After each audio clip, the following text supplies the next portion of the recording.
Music has always been one of the most loved forms of expression. No matter the genre or popularity, there's always a song or album that offers comfort to someone. Whether it's the music itself or the memories it brings back, everyone has a favorite song or artist. Hi, I'm your host Jaden, I'm your co-host Waleed. and welcome to Vinyl Verdicts, a show exploring tracks from a diverse range of albums. So trending among young people today is an artist who quickly rose to fame and is very well respected, not only among this generation, but being mentioned by legendary names Pharrell, Kehlani, and many more. I was in the car and my husband was playing this music, and this guy's tone and his lyrics just touched me. And after one song, I said, okay, who is that? Because I want them on a flight tonight. And he told me it was Frank Ocean. And I immediately reached out, and he came in the next day, and we did like 5 or 6 songs. In today's episode, we'll be looking into an album loved by most, Blonde by Frank Ocean. Blonde has claimed its rightful place on Billboard charts since its release on August 20th, 2016. It's a collection of Frank Ocean's innermost struggles with identity and emotions, inspired by his spiritual connections with others, heartbreak, loss, and trauma. Composed of 17 songs, each tells its own story. Jumping into the first song on the track list, Nikes. I may be younger, but I look after you. We're not in love, but I make love to you. Being fresh to Blonde, being introduced to the first song on there when first opening the album, it was admittedly one of my least favorites in my early listens of the track list. You did not just say facts, bro. All right.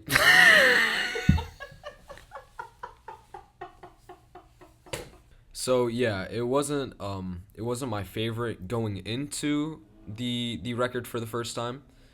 And I think that's primarily because of the sound. Taking away the actual meaning of the lyrics. It was my dislike for the song came mostly from the actual sound, the actual production, and the sloppy voices that you get in the beginning of the song. It just creeps you out a little bit. Yeah, for me, I had a similar experience on my first listen to the track. It didn't necessarily catch my attention, but the more I listened to it, the more I grew an appreciation for the lyrics and the contrast between the robotic lead vocals in the first half of the song versus the mellow tone in the second. Yeah.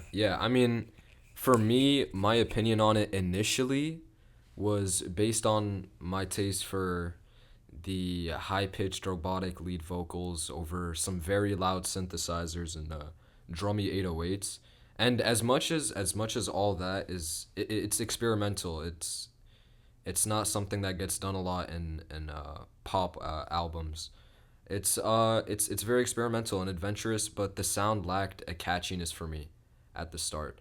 And I still think the track is doing a great and decent job at setting the baseline for the mood and the tone for later dished out tracks that deliver way more focused ideas and themes within the lyrics. Yeah, other than the lyrics, the production later on in the track list delivers, and he goes straight into the next one. He goes into Ivy, which begins with a very slow acoustic theme, a very slow acoustic sound with these fluttery and smooth vocals, bringing in lyrics about an early ending relationship, falling in love as a younger person, and projecting his nostalgia regarding his connection with the past lover. I thought that I was dreaming when you said you loved me. The start of nothing, I had no chance to prepare, I couldn't see you coming. Yeah, so just hearing that, his ability to make his prior relationship feel sentimental brings the listener on this journey of reflection and really drives into your memories. So he gains a lot of passion and heart later vocally into the track. Yeah, and I mean going off that, this could indicate the early stages of losing a partner, that grief, that increasing grief. And it's easily one of my favorites on the record. Facts. Yeah, I think the most attractive aspect to the song is just how well Frank captures this nostalgia, as said before. It's a song I like to listen to when it's late at night and I find myself reminiscing on past experiences, past people, you know. I find myself easily relating to the lyrics throughout the entirety of the song. To best describe how this song makes me feel, I'd say it's comparable to like a hug someone gives you to let you know that they're there for you, if that makes sense. I don't know. But the song following and the most popular on the album, Pink and White, is definitely a change of pace from the first two. Say what up to Danny. Say what up to life and my life. Building up my bikes, running up. Not for me, still in granny six. Take it, give me some sweet. Right, so going into Pink and White, some of the most beautiful instrumentals that you can hear there, paired with the simplistic repeating piano notes and bouncy bass line with hi-hats leading into some great strings, played with Frank Ocean's vocals on top of the melody the entire time, just going bar for bar with himself, reciting the raw emotion in his lyrics. And then there's Beyonce's faint, spine-chilling vocals in the climax of the song. I didn't even know she was on the Yeah, in the right? background. Yeah, I mean, bro, I Fun didn't. fact. Yeah, fun fact. I mean, not a lot of people know that, but when you do find out, it's kind of shocking. No one really knew it was Beyonce. Yeah, but that vocalization from Beyonce at the end there just completes the track in a blossoming of several different melodies. Yeah, I don't have anything to say. Like, you really explained it perfectly. That's all I can say, man. Like, beautiful, beautiful wording. Yeah. But we gotta leave. Take down some summertime. Give up just a night. What sticks out to me the most about Self-Control is the soft sound of the guitar in the back. At one point, this was my favorite off the album just because of how much comfort it gave me. The lyric that speaks to me the most is when he says, I came to visit because you see me like a UFO. And this might be a little personal, but, you know, like, we're all friends here. There were moments... There were moments where I felt alienated because the people I cared about the most couldn't understand my emotions.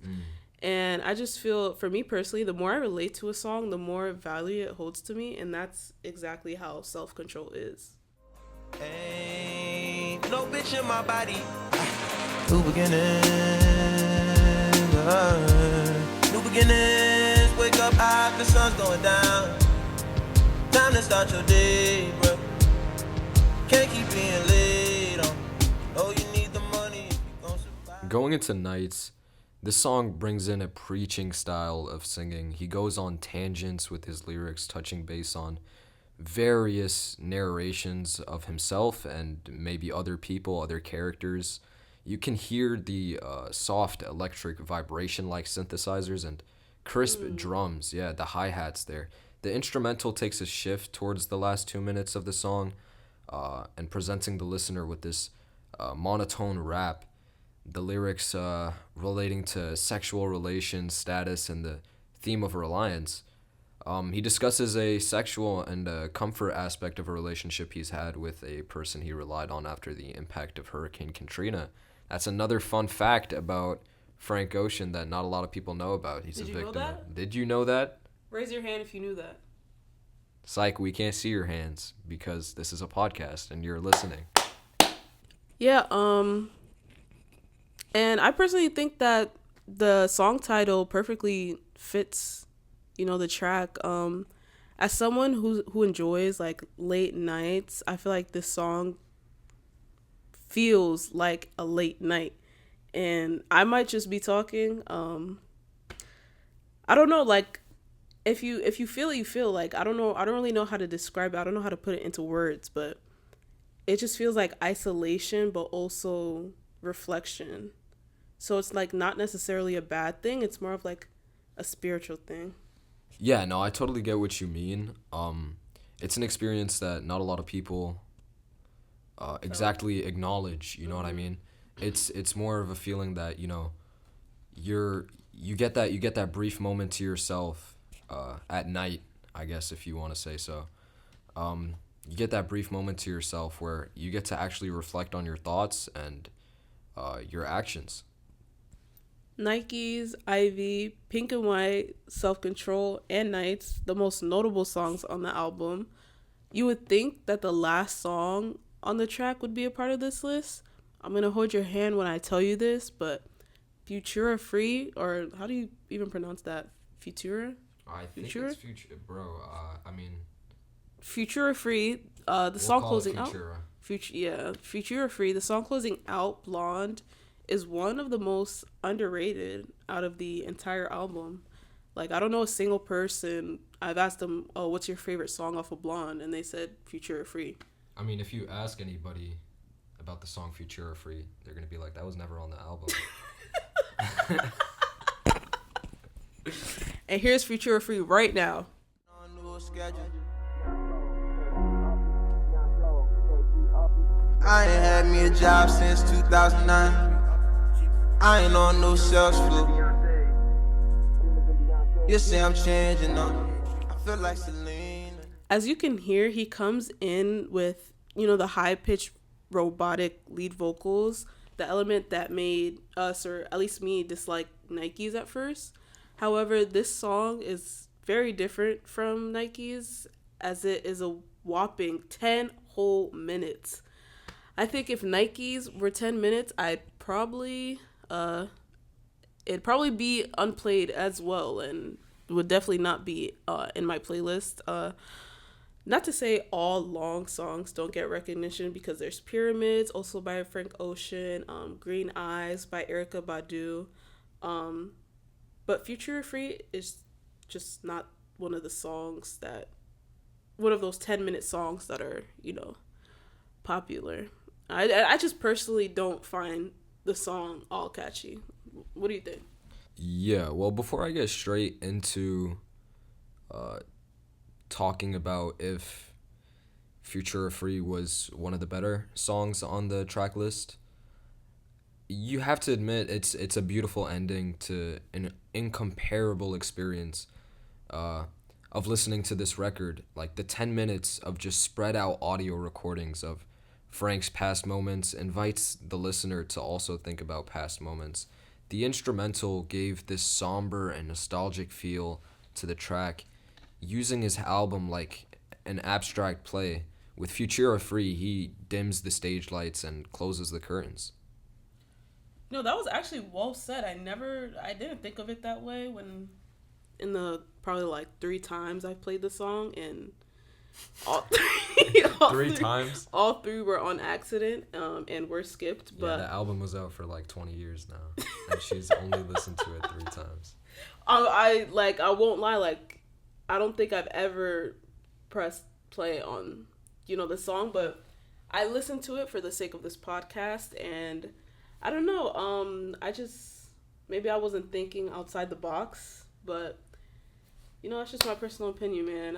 I don't know what to say. Well, yeah, so I don't think I would play the song, in a setting where I just want that quick dopamine that you get from songs like Pink plus White, and songs like Solo, and songs like Self Control and Seafried, and yeah, even songs like Ivy, where you can tell during the song you're being taken on this journey, but it's not something that lasts 10 minutes.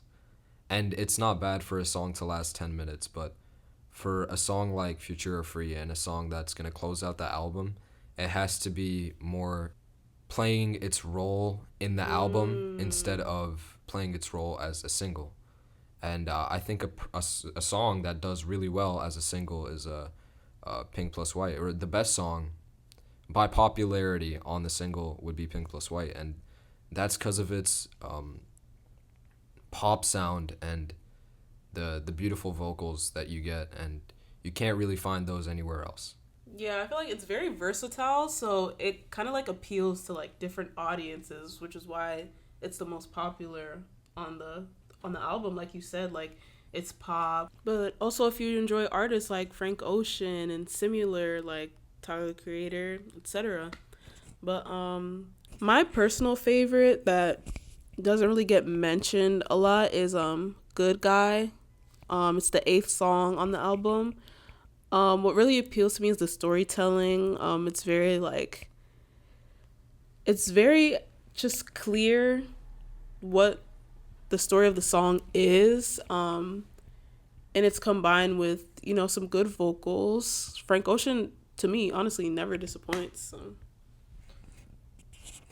Well, yeah, but he also hasn't dropped since Abraham Lincoln was president, so I guess that doesn't help for his case.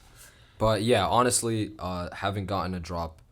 The industry hasn't gotten a drop from Frank Ocean that hasn't been, extraordinary, in a sense where there's not a single song he puts out that is lazy. You can tell every song in this album specifically. There's a lot of effort put into every sound in the background that you hear, every sound in Frank Ocean's vocals and whoever's featuring. Overall, the production team of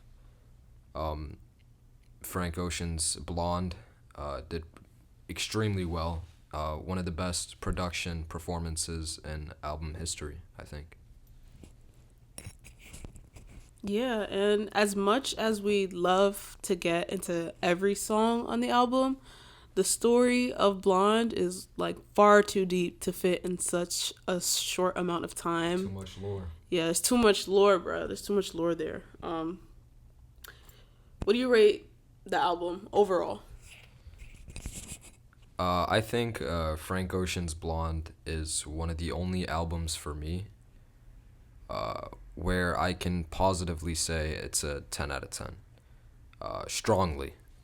There's, again, effort put into each song, and as much as some songs I don't enjoy compared to others on the album, every song is paired up well with each other. Every song conjoins to make this storyline and a building of experiences shared by Frank Ocean. I think, absolutely 10 out of 10. Again, the best, I think for me, the best production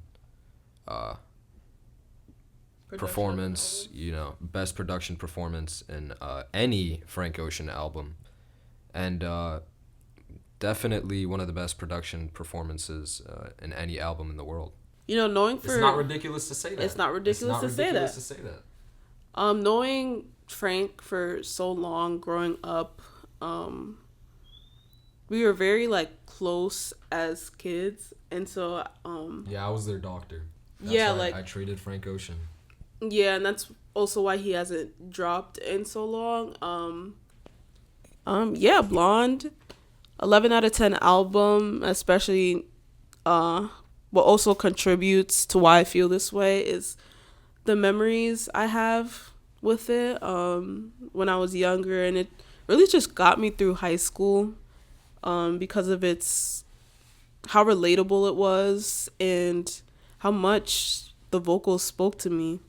Thanks for tuning in to the very first episode of Vinyl Verdicts. We hope you enjoyed our dive into Blonde. If you liked what you heard, please, hit that subscribe button. Hit that bro. subscribe button. Don't be shy. Button. We're friends to all people. Even though we're VIP, we love reaching out to the people. All right, let me get back on track.